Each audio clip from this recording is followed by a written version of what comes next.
Bonjour et bienvenue dans le ministère de préparation de l'épouse de Jésus-Christ. J'aimerais parler aujourd'hui, c'est plutôt un message d'espoir que j'aimerais euh, vous partager, finalement par rapport à cette situation, ce coronavirus dont on parle dans les journaux, à la télé, partout, dans toutes les conversations et toutes ces choses-là. J'aimerais vraiment donner un éclairage sur le point de vue biblique de la chose et vous proposer une antidote. Certains croiront que c'est une antidote, d'autres peut-être pas. Mais j'aimerais vous partager ceci.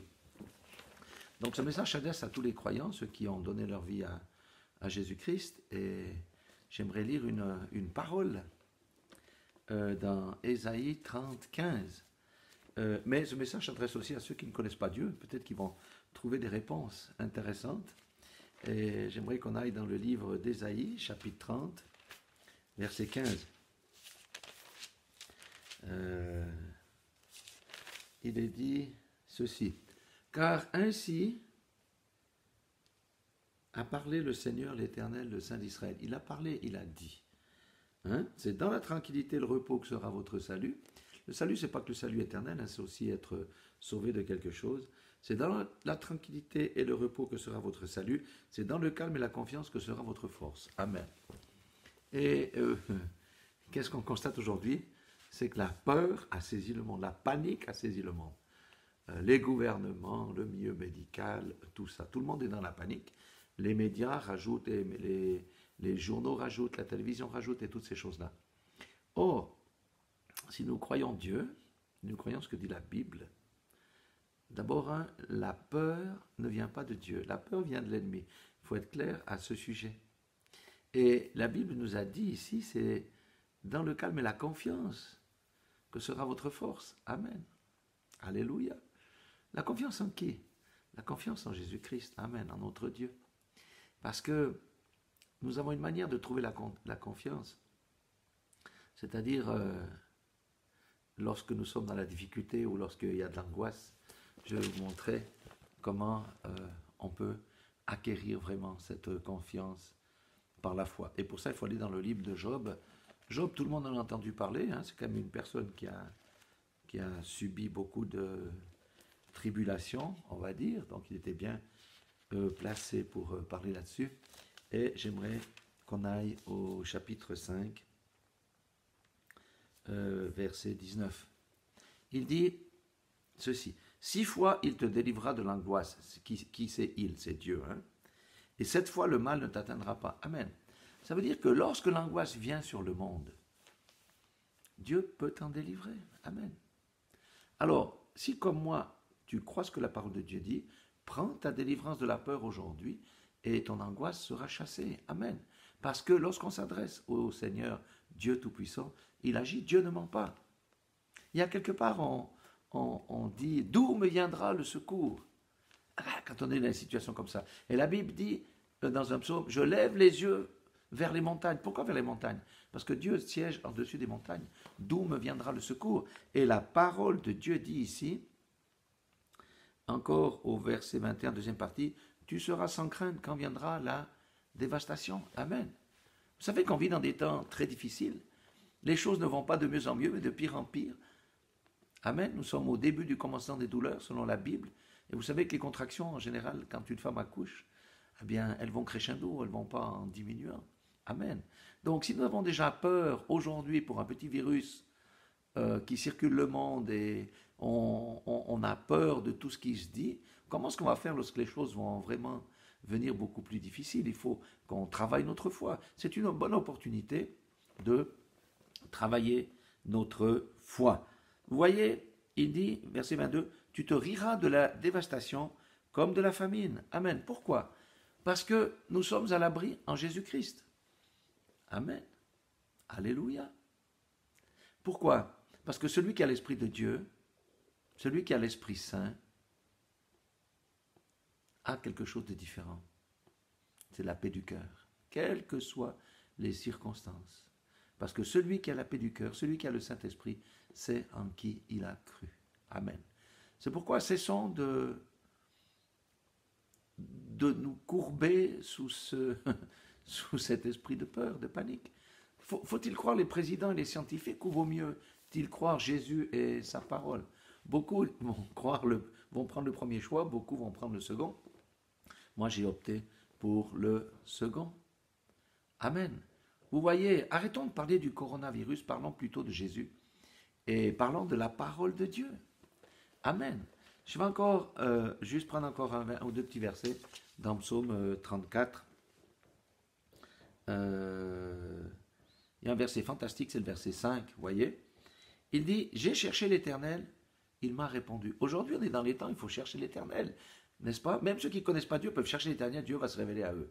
Mais ceux qui connaissent Dieu, si on dit que je suis croyant, que je connais Dieu, mais où allons-nous chercher le secours? J'ai cherché l'Éternel. Moi, j'ai cherché l'Éternel, il m'a répondu. Chacun d'entre vous peut chercher l'Éternel et Dieu va y répondre. Mais c'est surtout ce qu'il dit ici, il m'a délivré de toutes mes frayeurs. Amen. Quand la frayeur vient, l'angoisse vient, allons directement à la source qui apporte la solution. Jésus-Christ. Amen. C'est notre Dieu qui fait ça. Alléluia. Amen. Nous vivons des temps aussi, celui qui professe Christ, le chrétien, je ne parle pas du disciple, c'est différent, mais le chrétien qui professe Christ, si il est dans la peur et dans l'angoisse dans les temps comme ça, qu'est-ce qui le différencie de ceux qui ne connaissent pas Dieu? Et en quel Dieu a-t-il cru? C'est la question qu'on doit se poser. Mais je suis positionné où? Amen. Il faut savoir qui on est. Nous sommes des fils et des filles de Dieu. Amen. Alléluia. Et même si le virus frappe quelqu'un, qu'est-ce qu'on fait? On se met autour de lui, on prie. Amen. Invoquons le sang de Jésus. Le sang de Jésus, c'est le sang le plus pur qui a jamais été versé. Amen. Alléluia. Est-ce qu'un virus peut résister au sang de Jésus? Non, il ne le peut pas. Amen. Alléluia. Du reste, c'est le meilleur médicament, c'est Jésus, c'est le meilleur de tous les médecins. Alléluia. Du reste, l'homme, pour le coronavirus, pour le moment, n'a rien à donner pour combattre ça. Vous voyez, donc, nous devons savoir en qui nous avons cru et nous devons croire ce que la parole de Dieu dit, parce que la parole de Dieu ne ment pas. Amen. En ce qui concerne la foi, je me permets de parler avec audace parce que j'ai vu beaucoup de choses. Avec ma femme, nous avons eu un petit enfant de 6 mois ressuscité. Le petit enfant était mort. On est venu le chercher avec une ambulance et il a repris vie. Pourquoi? Parce qu'on est resté dans le calme et la tranquillité et que la prière du juste est efficace. Alléluia. Avec la foi, bien entendu. Alléluia. Nous avons vu tellement de choses. Nous étions récemment au Portugal et ma femme est restée là-bas pendant que moi j'ai dû rentrer pour le travail. Et il y avait une sœur qui a eu une maladie au niveau du cœur. Donc elle était traitée dans un hôpital, ça n'a pas suivi, on l'a amenée à Lisbonne et elle était déjà sous le masque à oxygène. Et les médecins ont déjà préparé la famille en disant qu'on ne peut plus rien, c'est au niveau du cœur, il y a une grosse infection, il y a des choses bizarres là-dedans, on ne sait pas comment traiter, préparez-vous parce que ça ne va pas durer, elle a 0 chance. Bon, quand le pasteur, la sœur qui nous représente là-bas, nous a appelés pour nous mentionner la chose, est-ce qu'on a pleurniché? Non, nous nous sommes mis à genoux. Ma femme pilote un groupe qui s'appelle les femmes de valeur, et avec WhatsApp, on a mobilisé des intercessrices. Et on s'est mis à genoux, et nous avons prié, et nous avons proclamé la victoire, nous avons proclamé le sang de Jésus. Amen. Et qu'est-ce qui s'est passé, vous pensez? Vous avez la réponse puisque je vous en parle. Elle a été guérie, et même les médecins ne savent pas comment ça a été possible, parce qu'ils n'avaient pas de solution. Amen. Vous voyez, si on se laisse dans des situations comme ça, aller à la peur, à murmurer, oh là là, c'est terrible, mais en qui avons-nous cru? On a vu tellement de choses incroyables, des retournements de situations. Une fois, il faudrait qu'on fasse une vidéo de tous les témoignages. C'est pour ça que nous devons croire ce que dit la parole de Dieu. En plus des versets là que je vous ai cités, il y a le psaume très connu, mais je n'ai pas voulu prêcher là-dessus, c'est le psaume 91, le psaume de la sécurité. Amen. Alors ma recommandation aujourd'hui, si tu es chrétien, si tu crois, relève la tête, arrête de marcher courbé, montre ton assurance dans ton milieu où tu es, au travail. Et on va te dire, mais toi, tu n'as pas peur, tu as de l'assurance. Qu'est-ce que tu vas dire? Tu vas dire, oui, moi j'ai la meilleure des assurances, j'ai l'assurance divine. Amen. On peut témoigner. C'est une opportunité pour Dieu de montrer sa gloire.